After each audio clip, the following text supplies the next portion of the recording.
finish. Because we killed it. Good. Вымучить. Хлопот.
Welcome to Monkey Jungle's Wild Monkey Swimming Pool.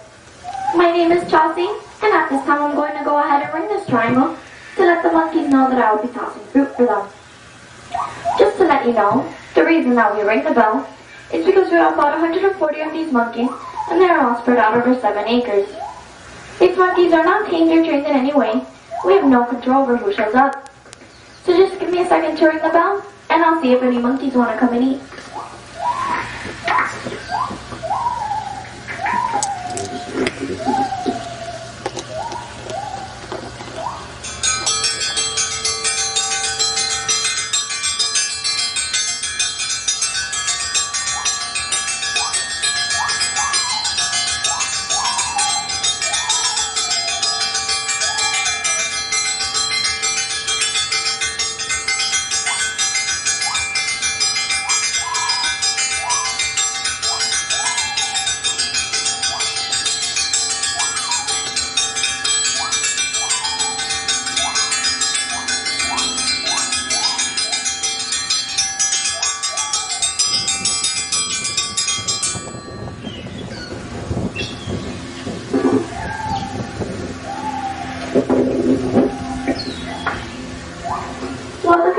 That you see in front of you is what we call a Java macaque, or a crab-eating macaque. The first name they get, Java macaque, is given to them because of where they originate, which is an island in Southeast Asia known as the island of Java. The second name they get, crab-eating macaque, is given to them due to the fact that in the wild, their natural diet includes crabs and shrimp. One other interesting fact about these monkeys is that they swim. Now, although all monkeys are able to swim, few monkeys actually seem to enjoy it the way these guys do. But, since shrimp and crab are frequently found in the water, Javas in the wild have to swim to get their food. But in this group, It's usually the juveniles who do most of the swimming because they enjoy playing in the water. The older macaques are either too lazy to work for their food or they just don't want to get wet. Well, these macaques were brought here in 1933 by Joseph Dumont. He wanted to study primate behavior here in a semi-natural environment, rather than having to travel to work in Southeast Asia. So, he imported 6 of these macaques from their native environment.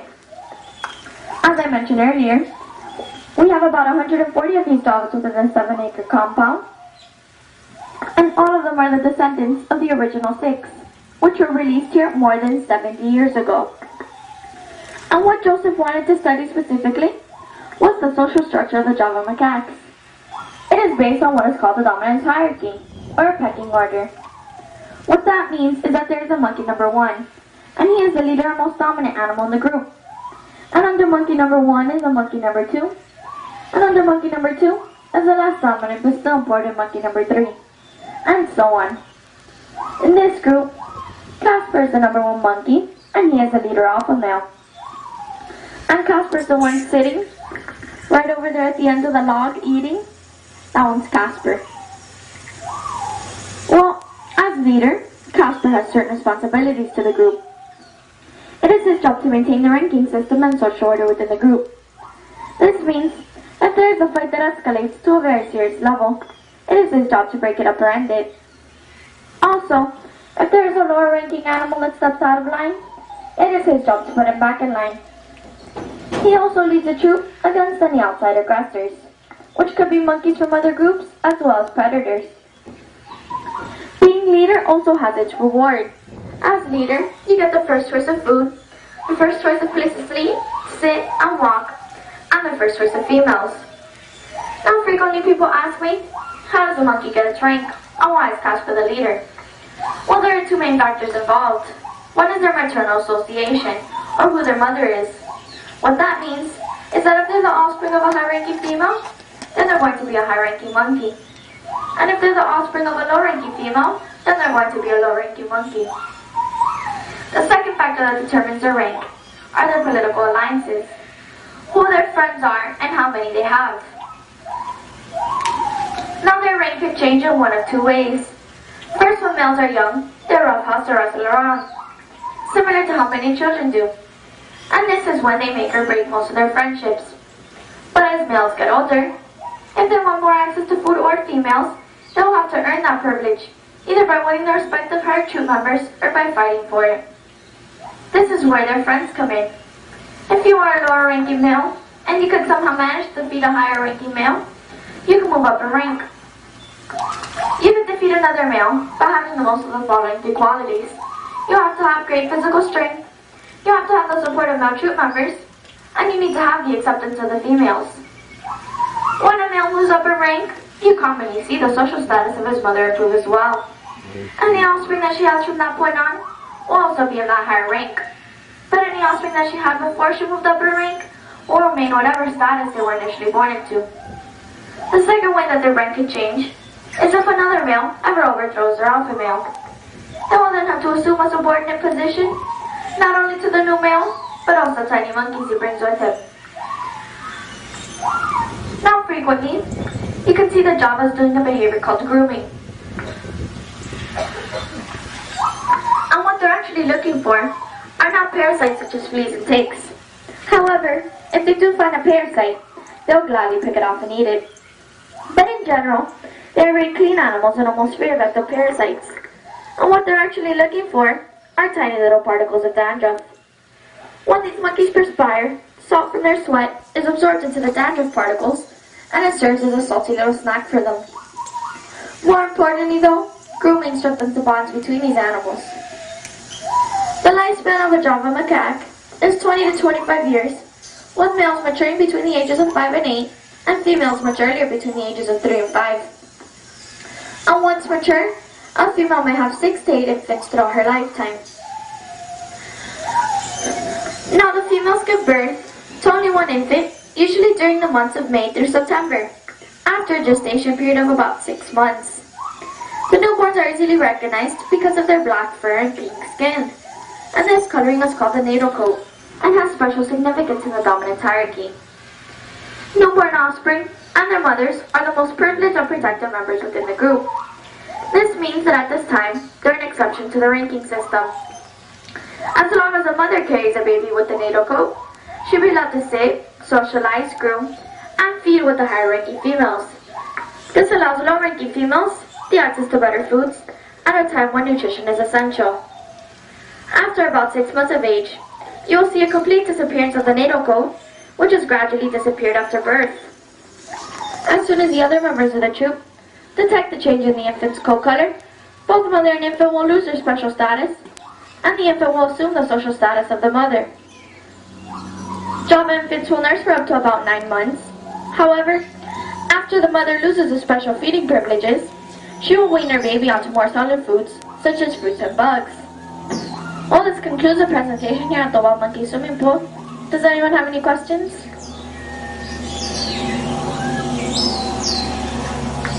Okay, well, before you go, I'd like to caution you. Because all of the animals here in Monkey Jungle are wild, whenever you are feeding them, please keep in mind that they have large, sharp teeth and can bite. Please make sure that you only feed them through the cups and tubes provided. If there are no cups or tubes, please do not feed them through the wire mesh. These signs around the park refer to all the animals here in Monkey Jungle, and not just the ones immediately near the signs. We also ask that you please do not try to pet these monkeys, or lean over the railing next to the swimming pool area, because there's an electrical wire at the bottom. This is not just for your safety, but also for theirs. And finally, if you see any wildlife in the trails, whether they're snakes, frogs, turtles, birds, squirrels, or lizards, please leave them alone and do not touch them. They'll go right on by you. If you have any additional questions about any of these animals, my name is Chelsea and I'd be happy to answer them for you. The next show will be the orangutan show at 10:45. And immediately following that presentation, the keeper will take you back into a presentation with our male western lowland gorilla. I'd like to take this chance to thank you all for coming out today, and I hope you enjoy the rest of your day here in Monkey Jungle.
Wow, das Ding hier.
And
I'm going to be telling you a little bit about May here.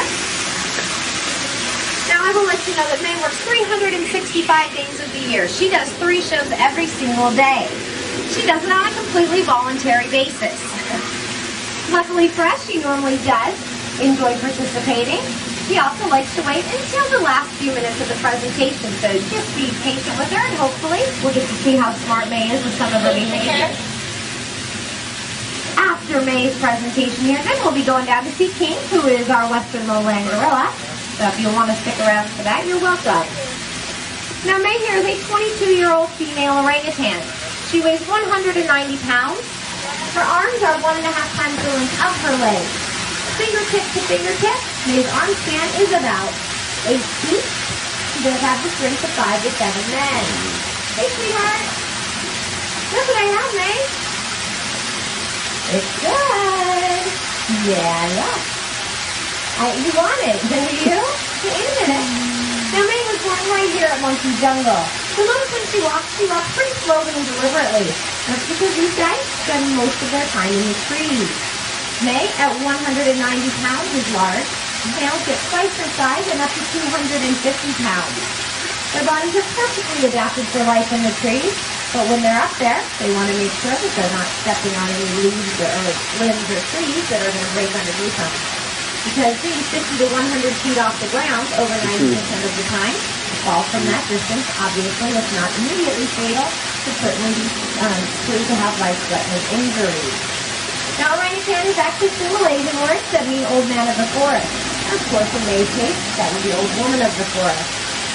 Years ago, the Malaysian people believed that orangutans were actually a primitive tribe of humans that lived way out in the woods, had the ability to speak and understand language, but chose not to, for fear that if it was discovered, they would be put to work. This is about as busy as May gets. Obviously not your ideal worker. What you picking at there, sweetheart? What you picking at? Now, orangutans have been feral people for very many years. Part of that reason is because they remind us a little bit of ourselves. Because of May's very long arms and shorter legs, and she walks kind of like a hunched up little old lady. Also, orangutans have very expressive facial features and body language, so we can often tell how they're feeling. Whether they're happy, sad, bored, tired, ill, all sorts of things. They also do have individual personalities, just like people. Now, May here is shy. She is extremely laid back. On a good day, May is borderline lazy. On a normal day, she's just lazy. Aren't you cute, girl? Aren't you? Now, orangutans are also very, very intelligent. May here does have the cognitive ability of a 4 to 6-year-old child. Anyone, hi guys, who's been around 4 to 6-year-olds knows that is very smart indeed. Therefore, any behaviors that we do not want May to repeat, we don't do in front of her. But we have taught May lots of behaviors that help us take care of her. Now, every morning I want to make sure that May is nice and healthy. So, I take her temperature, listen to her heart and her lungs. check to make sure she doesn't have any cuts or wounds. She's going to keep some gums are nice and healthy. Because she knows the behavior to help me do this, it's not stressful for her, and it's much easier on me. Also through the years, May has learned behaviors that are the veterinarian. So if he has to come in for a relatively simple procedure, many times he doesn't have to anesthetize her. Again, much easier on May and much easier on us. Now, one of the first questions that I always get asked here at Monkey Jungle is, do people feel bad because they think May might be lonely or depressed because she is the only orangutan here? You can rest easy because orangutans are solitary, even in the wild. So even in the wild, May would be by herself. She doesn't want any other orangutans in there. That's not the way that her lifestyle goes. Unless, of course, you were to have a baby. Now, females in the wild do give birth every 4 to 6 years. For the first year of life, that baby is 100% completely dependent upon its mother. Orangutans also enjoy very long childhood. It takes mom a long time to teach them all the necessary survival skills, so they stick with her for about 9 to 12 years. Now the boys, they will often leave a little bit before that. The girls stick around, helping mom take care of younger siblings that have come along, which give them, in turn, good lessons for when they're a mother someday themselves. But just so all of you guys know, orangutans are critically endangered. You can only find them in 2 islands in the world today. Those are the Indonesian islands of Borneo and Sumatra. Now, of course, those islands are separated by water. So in the wild, Borneo and Sumatran orangs don't meet. In captivity, however, they have been kept together for years. So when they get very close, they create a very special orangutan, like May here. May is what's known as a hybrid. She is a Bornean mother and a Sumatran father. Now, like I said, that happens in captivity, but not in the wild, because those islands are separated by water, and great apes are unable to swim. So your great apes are your gorillas, chimpanzees with bonobos, and orangutans like May. They have very little subcutaneous fat and very thick, dense body muscles, so they stink. Which is why you will often find water in most around great ape enclosures. But no worries, because again, all of these guys are very, very intelligent, and they know to stay away from the water. Hey, sweet girl. Hey, May. How are you, baby? We've got some people here. Can you tell them what the most important thing is? Oh, you're looking a little early. May? Look up, I'm not ready to join my program yet. Now May here, get a look at her. You can see that she has very, very long fingers and very, very long toes, with absolutely almost no thumb. That's because, again, these guys live up in the trees. Those long hooked fingers and toes help them swing from branch to branch. Also, a large thumb would get in their way up in the trees. So it's become reduced and it's at the very bottom of their wrist. So May can't do anything as simple as touching her fingertips to her thumbs, but that's okay, because anything we think May should do with her hands, she can do with her mouth, because she has prehensile lips. Also, if she needs to pick something up, she'll often do it in a scissor-like motion, and use her index finger and her middle finger to pick them up. Sweetie, May. You've been picking at that side of your face for a couple of days now. You'll notice that there are all sorts of please do not feed signs here in front of May's enclosure, and those are very important. Because not only do orangutans share a lot of our intelligence, as well as our individual personality traits, they also share 96% of our DNA, which means that they share all of our germs. A well-meaning person who wants to share their raisins with May, they throw that box in. They're not only giving May their raisins, but they're also giving her all of their germs. 99% of cold germs in humans turn into pneumonia in orangutans, which is exactly what happened to May about 2 years ago. She came down with a very serious case of pneumonia. The oral antibiotics that we were giving her were not effective, so we had to resort to giving her daily shots. Not only that, it affected May's ability to breathe, so we had to teach her how to use a nebulizer. And when she's not feeling well, she will get that breathing treatment every morning and every afternoon. That will probably continue for the rest of her life. And by the way, May at 22 is just a young lady. Orangutans in the wild live 40 to 50 years, and in captivity activity 50 to 60. Now, May would move her arm there, and people get a good look at her. Lots of people think that May's expecting a baby. May is not expecting a baby. But just like some people, May gets lots of good food, not nearly as much exercise as she could use, but she's a little bit overweight. Good girl! May! Yeah, it's me again. Hi, you want to show everyone how smart you are? You want to show everyone how smart you are? Look at me, sweetheart. I love you. We love you too. Very nice, May. Can you show us a funny face? There we go. That's how we check May's teeth and gums. And let's see those feet. Nobody's getting stuck to your long toes. There they are. I love you too, baby. How about a kiss? Very nice. And can you show everyone where your ears are? Where are your ears, May? There they are. And there's that big stretch, which is just about the amount of exercise May does every single day. Ready, sweetie? Ready? Now in there, May has some delicious strawberries and also some star fruit. You'll notice that May normally will open that bag, and then she'll hold the bag with her hands, but she does all the other eating with her mouth. Again, those hand-style lips come in handy there. Now, orangutans very rarely come to the ground in the wild, and that's because on the ground they are much more susceptible to their predators.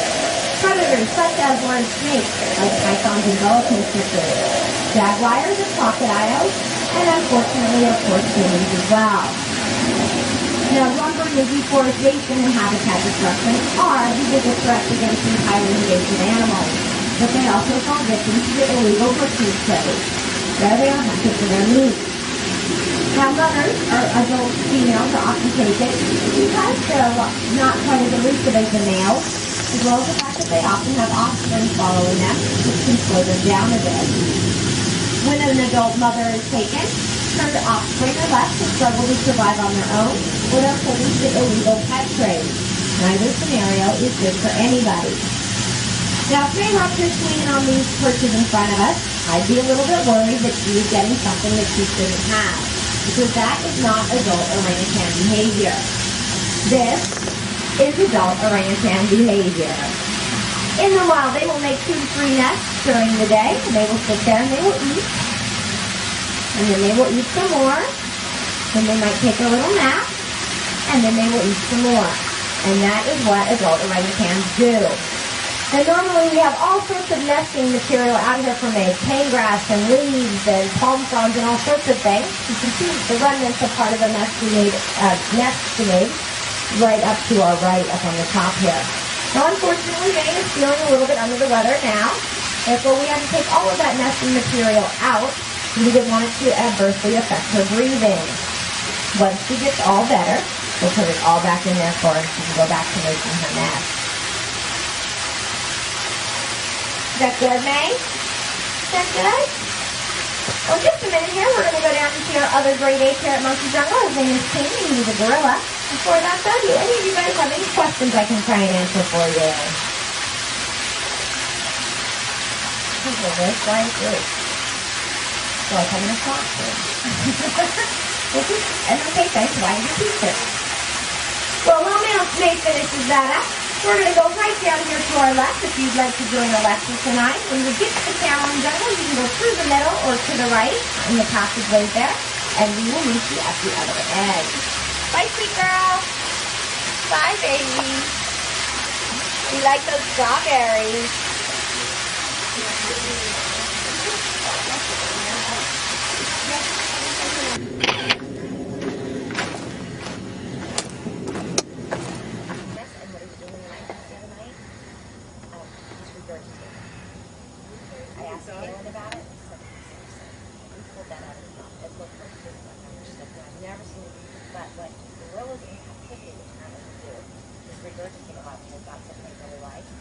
So when he stands and punches like that and does that and bounces up and down and grunts or whatever,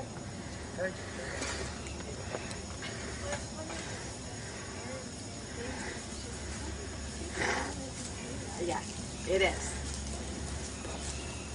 Yep. Hey, sweet boy. Yeah.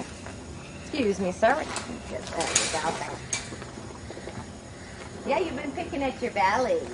Yes, you have. Once again, good morning, guys. My name is still Tracy, and by the way, this is my counterpart, Alexis, here. And in front of us is King. King is a male western lowland gorilla. He is 38 years old. He weighs approximately 450 pounds.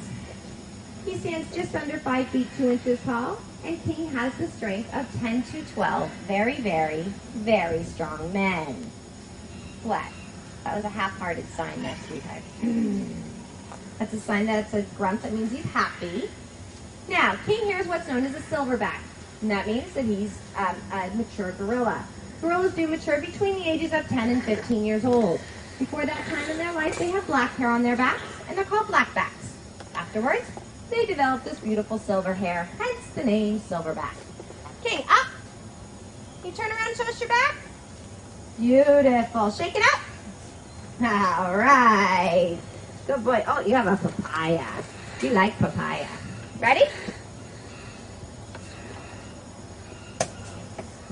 There you go, sweetie. Now, May, if I had been a better throw earlier, May is an excellent catch. King, on the other hand, at 38, is actually very old for a gorilla. They'll survive until their early 40s in the wild if they're very fortunate, up to 50 in captivity. The King doesn't have very much depth perception left, and he has a hard time seeing things close up. So you'll notice I try and throw a little bit away from King so as not to hit him. You may also notice the King will inspect some of his food very close up to his left eye. He wants to make sure that Alexis and I got it nice and clean. We'll know if we didn't, and so will you, because he will take it and throw it in the moat if it's not clean enough for him. Now, there are 3 subspecies of gorillas in the wild today. You have your eastern lowland gorillas, which are your largest, your western lowland gorillas and cross river gorillas like King here, and then your mountain gorillas, which are the ones depicted in Diane Fossey's Gorillas in the Mist. In the world today, you will only find western lowland gorillas in captivity, and you can tell that because of the brown hair on their head. Eastern lowlands and mountain gorillas have black hair. Now, unlike May, who prefers to be solitary because that's how orangutans live, gorillas are actually very social creatures. And in the wild, they do travel in family groups. Soon, baby. Soon. They do travel in family groups. You'll notice that King is the only gorilla out here. Now, we acquired King 28 years ago at the age of 10. I know you want some. I know. At the time, we had a male and a female gorilla. The male had just died. The female became very lethargic and very depressed.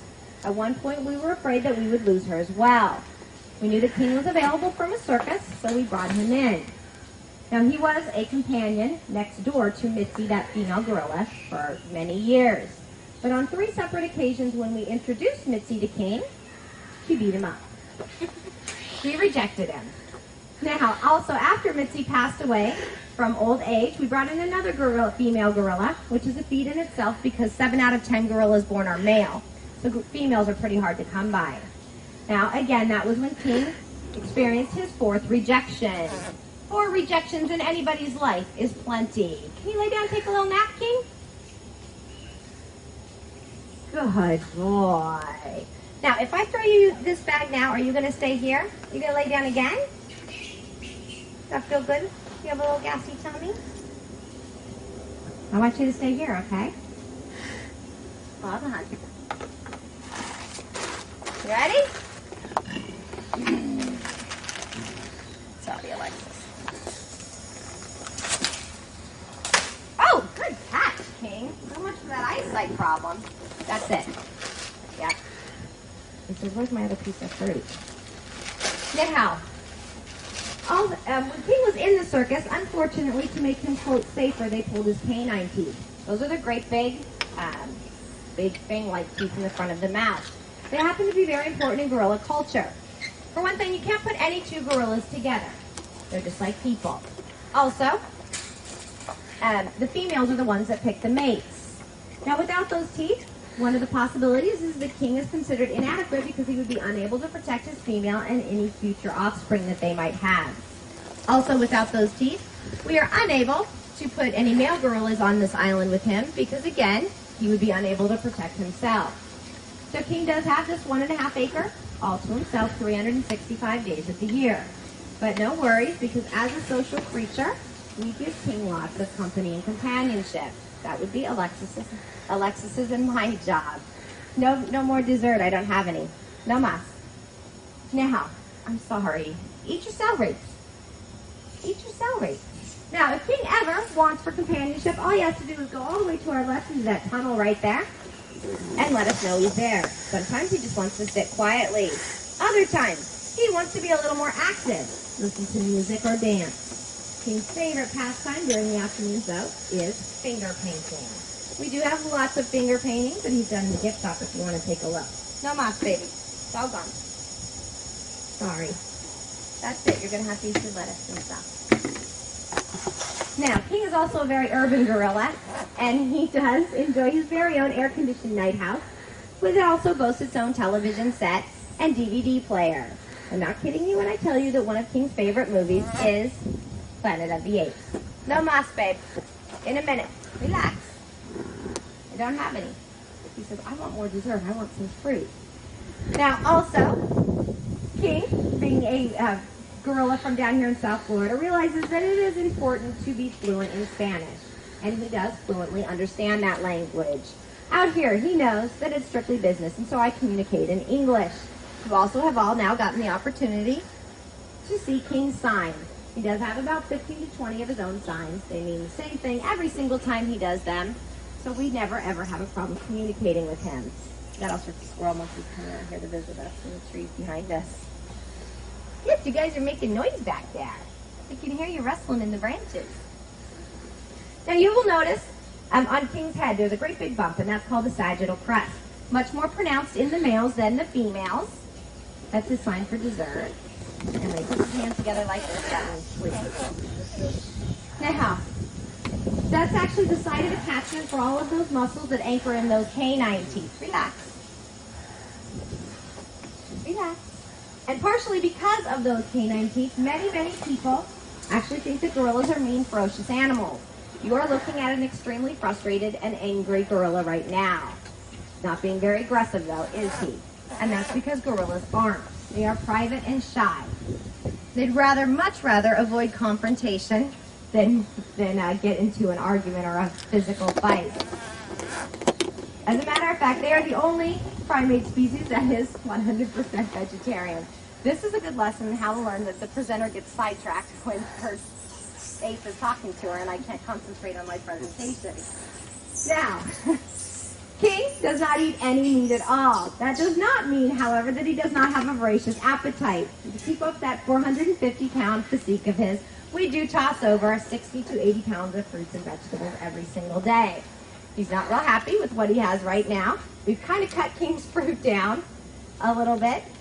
So he's normally used to getting 2 pieces before he gets his veggies there. In there, he's got some green leaf lettuce, romaine, celery, green beans, carrots, sweet potatoes, all sorts of things. You'll notice that there's a sore on King's belly. And that actually is because King got into some poison wood before I did, about a month and a half ago. Now, poison wood is a lot like poison ivy, so it's very itchy. Now, every morning we give King medicine to take care of the itching from the inside. Then we sit and we rub some stuff on his belly to take care of the itching from the outside.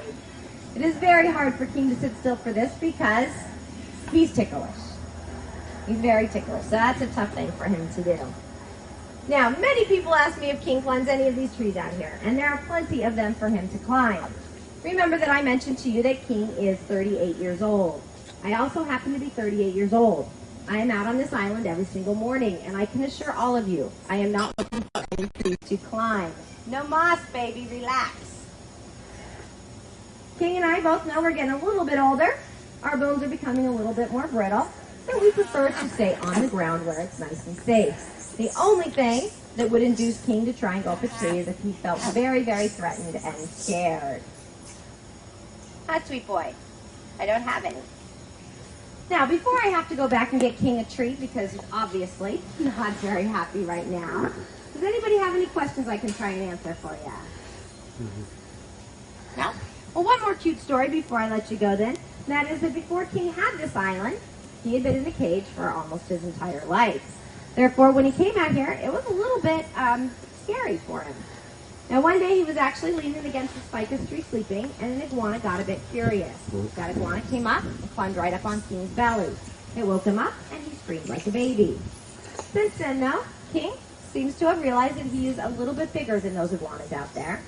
So, when he's in the mood, he will sometimes lure one over with his fruits and vegetables. When it gets close enough, he will pick it up and toss it in the moat. That doesn't hurt the iguanas. They are very hardy creatures and excellent swimmers. They just climb up and start the whole thing all over again. King, do you want a treat? If you do, let's go in there, okay? Well, guys, your next presentation is at 11:30 in 15 minutes, and that's in our Amazon rainforest with all sorts of squirrel monkeys like the little guys behind us. We also have black-capped capuchins and red howlers that will hopefully come out to see you. Now, when you exit the Cameroon jungle, if you continue walking straight, it will be your first lap. Once again, my name is Tracy. This is Alexis, and this here is King. We do want to wish all of you a very happy new year and enjoy the rest of your day. Okay, if I have to eat my celery, I will. I do have a question. Yes, sir. What if a stranger walked in there, somebody beside you, how would he react? If a stranger walked in there, he would probably charge. Now, probably what he would do is do a false charge and try and scare them and get them away. Probably wouldn't openly attack, but if he did feel threatened or that person came at him in a threatening way, then he certainly could. And he doesn't need teeth to be dangerous.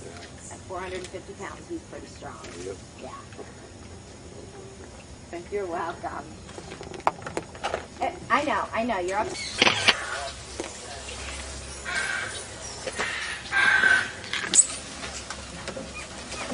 Whoa!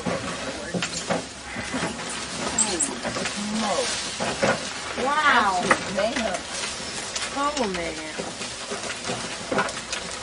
Oh, he's opening his hands all in here. They're pretty civil about it, actually. You can beat us.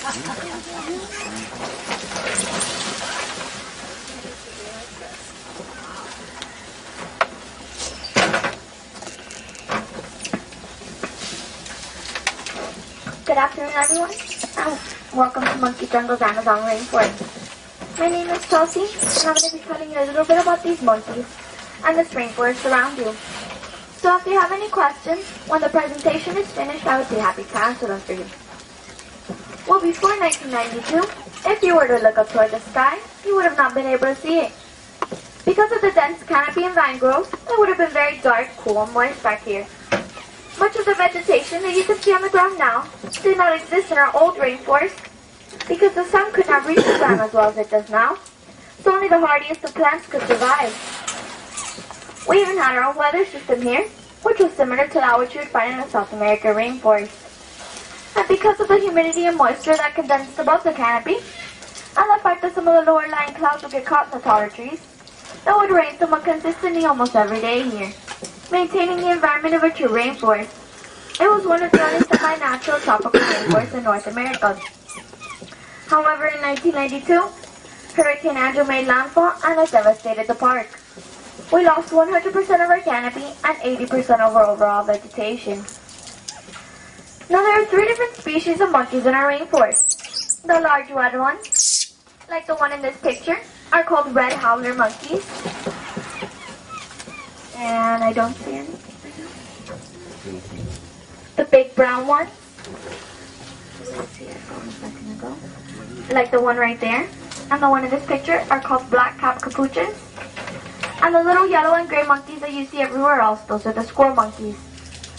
Well, we currently have 3 red howler monkeys, and they get their name howler because of their territorial vocalizations, which can be heard for up to over several miles away. They're the second loudest animal on the planet. First comes a blue whale, and then comes them. Well, they were here, and you were to look at their tails, you will notice that they will be able to hang their bodies down from the branches by their tails. The type of tail that they have is called a prehensile tail, and they could use it as a 5th leg. That allows them to reach down, to reach the fruits on the smaller branches that are inaccessible or otherwise too small to climb out on. The capuchins have the same types of tails as the howlers, and baby squirrel monkeys have semi-prehensile tails, but they lose that ability of their tails as they age. The tails of older squirrel monkeys serve the purpose of balancing as they jump through the trees.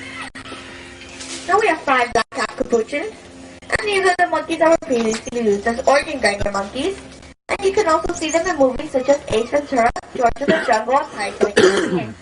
And this is because capuchins are considered to be the smartest of all the New World monkeys. They are even being used in programs that help quadriplegics and paraplegics. They are trained to do things that their owners are not able to do themselves. Things like turn on and off lights, radios, and televisions, get clothes and shoes and help to dress their owners, pull up the bed sheets, help feed their owners, turn pages of books, and put books back on the bookshelves.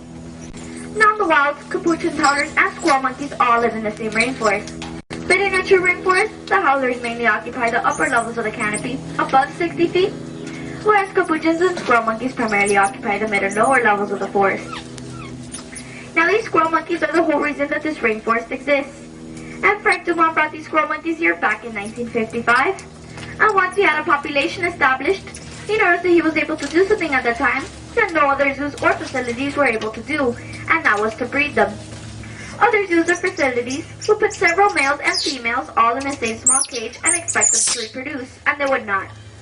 And what Frank Dumont realized is that these squirrel monkeys remain in same-sex groups throughout the year. The males stay with the males, and the females stay with the females. Also, females are the dominant sex, not the males. So they will come together at the feeding stations, but once they leave, will be back to their same-sex groups. And for about 8 to 9 months of the year, if a male tries to approach a female, the chances are that he'll be chased off. Now the males do have one adaptation to this. During the months of November to March, which is the breeding season, the males go through a process called fatting. And during this time, they have a huge surge in the level of their hormones, which causes them to gain about 20% of their normal body size and weight. So pretty much they look like little bodybuilders. And if you look right there in the tree, and you see that male that's eating, and he looks really, really muscular, that's what they look like when they're fatting during the mating season. Well, this does 3 main things for the males. First, it makes them virtually resistible to the females. Second, because of the increased level of the hormones, it makes them more aggressive. And third, it makes the males a little bit bigger, so that they can withstand the good beating from a female who does not wish to associate with him. And once the breeding season is over, the male will shrink back to his original size. Now if you look at the feeding station, you can see that each day they get a healthy amount of fresh fruits and vegetables. And with about 150 monkeys in this rainforest, you may wonder why all of the food isn't gone. Well, that's because fruits and vegetables only compromises between 20 to 40% of the diet of squirrel monkeys and capuchins. Both are omnivorous, largely eating various insects, lizards, spiders, and other small animal prey. So what they get during the shows is only a small part of their daily food intake. The rest they find on their own, as they would in the wild, on their leaves and on trees and other plants.